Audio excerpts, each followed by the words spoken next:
Americans. So we're announcing today that we have decided to temporarily halt certain amounts of Medicaid funding that are going to the state of Minnesota in order to ensure that the state of Minnesota takes its obligations seriously to be good stewards of the American people's tax money. Now, what is this going to mean?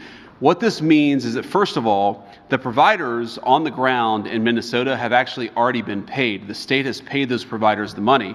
What we're doing is we are stopping the federal payments that will go to the state government until the state government takes its obligations seriously to stop the fraud that's being perpetrated against the American taxpayer. There are a few different ways that we're doing that. There are a few different affirmative actions that we're taking today. Dr. Oz is going to talk about those, but let me talk a little bit about the spirit of this and why we're doing it.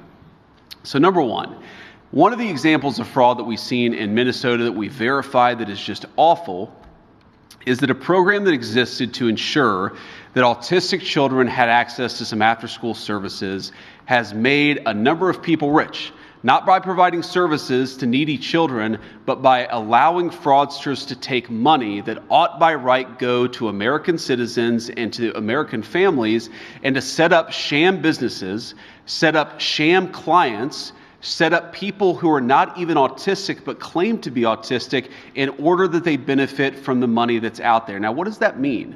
Number one, it means that a lot of people are getting rich off the generosity of American taxpayers, but more fundamentally and more importantly than that, it means that there are kids in Minnesota who deserve these services, who need these services, and they're not going to those kids, they're going to fraudsters in Minneapolis. That is unacceptable, and that's the sort of thing that we're cutting off with this action today.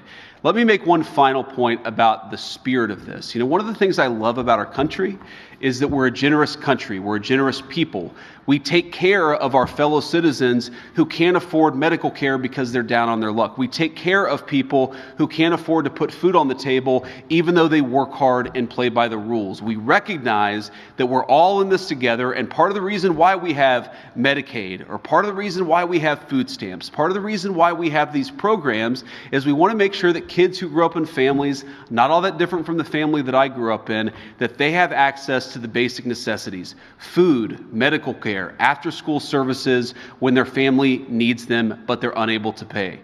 What's happening in Minneapolis, in California, in a number of states all across our country is that the generosity and the good hearts of our fellow Americans are being taken advantage of. We're taking that social contract that says that our American citizens, we take care of one another, and we're allowing a few bad actors to get rich off that generosity of spirit instead of providing the services to the kids who need it.